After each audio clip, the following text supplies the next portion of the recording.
आने के लिए बहुत बहुत शुक्रिया।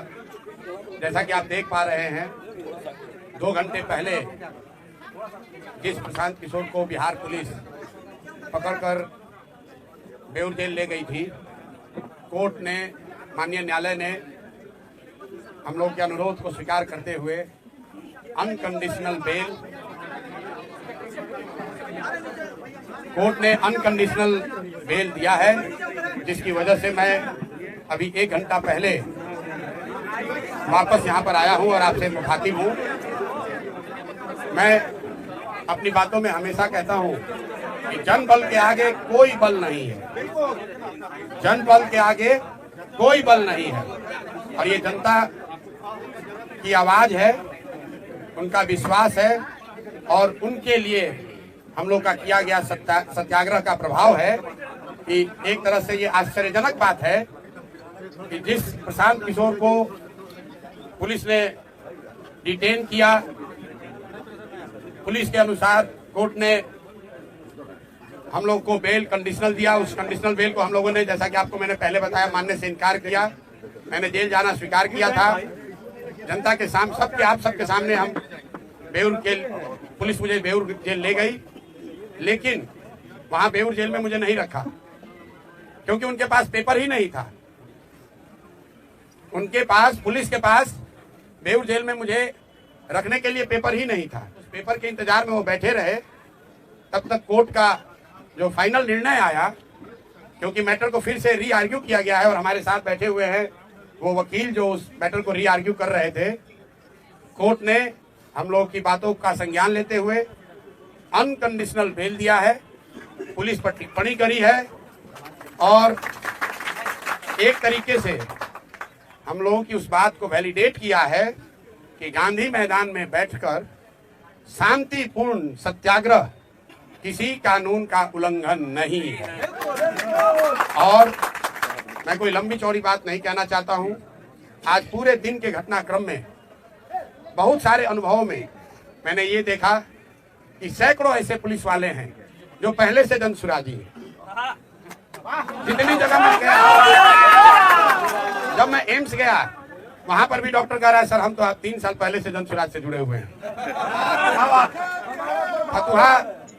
फतुहा समुदाय के, आपको मालूम है, एम्स के डॉक्टरों ने जब मेरा एडमिशन वहां नहीं कराया, क्योंकि पुलिस के पास पेपर वर्क कंप्लीट नहीं था, पुलिस एम्स से निकालकर मुझे बाहर ले गई और 5 घंटे तक एम्बुलेंस में घुमाते रहे।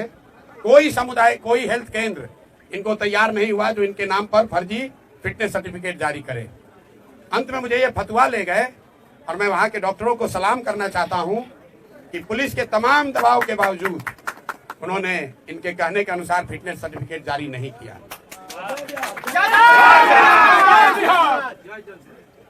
पुलिस वालों में भी, जब मुझे फतवा समुदाय केंद्र से पुलिस वाले लेकर पटना आ रहे थे, तो कम से कम 3 या 4 पुलिस कर्मियों ने मुझे बताया कि सर, जो आप लड़ाई लड़ रहे हैं, हम लोग भी बीपीएससी का एग्जाम अभ्यर्थी हैं। एक ने तो बताया, सर 2009 में मेरी बहाली भी हुई थी, हम लोगों ने बड़ा संघर्ष किया था, तो जो आप काम कर रहे हैं ये बच्चों के भले के लिए कर रहे हैं, हम अपने नौकरी से बंधे हुए हैं, लेकिन आपका पूरी तरीके से समर्थन करते हैं।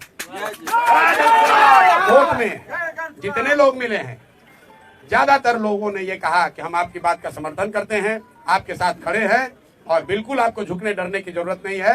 तो मैं बिहार के हर उस आदमी का धन्यवाद करना चाहता हूं जिसने इस आज की लड़ाई में जनसुराज की विचारधारा पर, हम लोग की ईमानदारी, सत्यता और सत्याग्रह पर विश्वास रखा, हम लोग की मदद की। मैं सबका तहे दिल से शुक्रिया अदा कर रहा हूं। और साथ में एक अंतिम बात कह के खत्म करूंगा, मेरा अनशन जारी था, जारी है और आगे जारी रहेगा। आज पुलिस के तमाम प्रयासों के बाद भी मैंने पूरा दिन सिर्फ पानी पर ही बिताया है, और मैं ये अनशन वापस नहीं ले रहा हूं। आज रात में युवा संघर्ष समिति की आज ही रात में बैठक होगी, और अनशन के जगह और इसके स्वरूप की घोषणा कल मैं आपको करूंगा।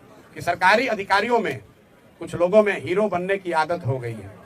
पेपर नहीं है, जबरदस्ती पकड़ कर ले गए। गुनाह हमने नहीं किया है, हम पर कोई चार्ज नहीं है, हम पर अपना वर्दी का रोब दिखा रहे हैं। तो आज कोर्ट ने ये दिखाया कि रूल ऑफ लॉ लागू है, ये बनाना रिपब्लिक नहीं है। बिहार सरकार के अधिकारी मनमानी नहीं कर सकते हैं, ना प्रशांत किशोर के साथ और ना जिनके साथ प्रशांत किशोर खड़े हैं। अगर आप मनमानी करोगे तो कोर्ट यहाँ है। और हम लोग कल ही अगले 2 दिन में, जैसा पहले वादा किया है, बीपीएससी की परीक्षा के लिए कल हाईकोर्ट खुल रहा है और कल नहीं तो परसों हम लोग हाईकोर्ट में मूव करेंगे और प्रयास करेंगे कि सत्याग्रह के साथ साथ जो लीगल सहायता बच्चों को दी जा सकती है और जो अनियमितता हुई है, जो लूट हुई है, जो बच्चों के नौकरियों को 200 100 करोड़ में 1.5 करोड़ में बेचा गया है, ये 1000 करोड़ से ज्यादा का घोटाला हम लोग चुप बैठने वाले नहीं है। इसलिए नहीं कि 1000 करोड़ रुपए का घोटाला हुआ है, इसलिए कि ये बिहार के सामान्य परिवारों के, गरीब परिवारों के, उन बच्चों के भविष्य का सवाल है जो 3-3 4-4 साल हाथ तोड़ मेहनत करते हैं इस सपने और इस विश्वास के साथ कि मैं पढ़ूंगा तो मैं भी सरकारी नौकरी कर सकता हूं।